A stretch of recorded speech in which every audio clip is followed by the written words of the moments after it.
మీరు ఎన్ని ఇయర్స్ నుంచి చేస్తున్నారు ఆర్టీసీ? నేను 26 ఇయర్స్ అవుతుందండి. 26 ఇయర్స్ అవుతుంది.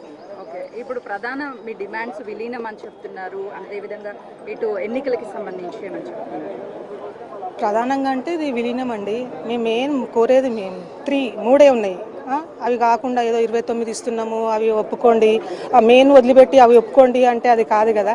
ఇది విలీనం చేయండి, యూనియన్లు ఇవ్వండి, పిఆర్సీ ఇవ్వండి, వాళ్ళు పెట్టినాయి ఎలక్ట్రిక్ బస్సెస్ వచ్చినా రద్దు చేయండి. ఇంకా మళ్ళీ మధ్యలో ఇది చేశారు, అదో డిస్టిక్లో కంటే డ్రైవర్లను సిటీలో ఉన్న వాళ్ళని అక్కడ పంపడం అంట. అది ఎంతవరకు సబబా ఉంది?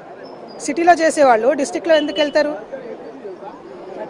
రేవంత్ అన్న నమస్తే. మన ఊరి దగ్గరనే ఉంటాం. మేమేం పెద్ద కోరికలు ఏమి అడుగుతలేము.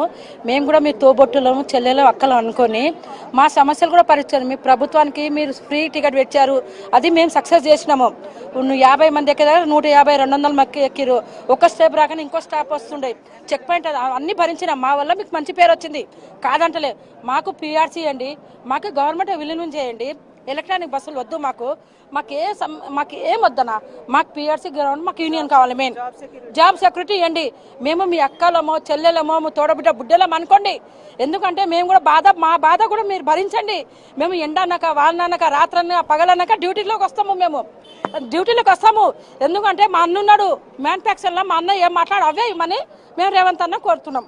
అయితే ఈరోజు కేబినెట్ సమావేశాల్లో ఒక గుడ్ న్యూస్ అందుతుందని అనుకుంటున్నాం. ఇప్పటి వరకు ఇటు ఆర్టీసీకి సంబంధించినటువంటి ఒక కమిటీని ఏర్పాటు చేయడం, అక్కడ మాత్రమే చర్చలు జరిగాయి. ఇప్పుడు కేబినెట్లు అంటే స్వయాన సీఎం రేవంత్ రెడ్డి ఆధ్వర్యంలోని కేబినెట్లో చర్చలు జరుగుతాయి కాబట్టి ఇప్పటి వరకు ముఖ్యమంత్రి దృష్టికి ఎంత మాత్రాన వెళ్ళాయో లేదో తెలియదు. కానీ ఈరోజు వెళ్ళాయి కాబట్టి ఖచ్చితంగా మాకు ఒక సాయంత్రం వరకు మీరు మీ డ్యూటీలకు వెళ్ళండి, మేము విలీనం చేస్తున్నాము అని ఒక గుడ్ న్యూస్ అందుతుందని మేము ఆశిస్తున్నాము అని చెప్పి కూడా అటు ఇటు మహిళలకి సంబంధించినటువంటి వాళ్ళు కావచ్చు, అదేవిధంగా ఆర్టీసీ జేఏసీకి సంబంధించిన కార్మికులంతా కూడా తమ ఖచ్చితంగా గుడ్ న్యూస్ వస్తుందని భావిస్తున్నటువంటి పరిస్థితి ఉంది. రోహిత్ ఇక్కడ రైట్ సుజాత.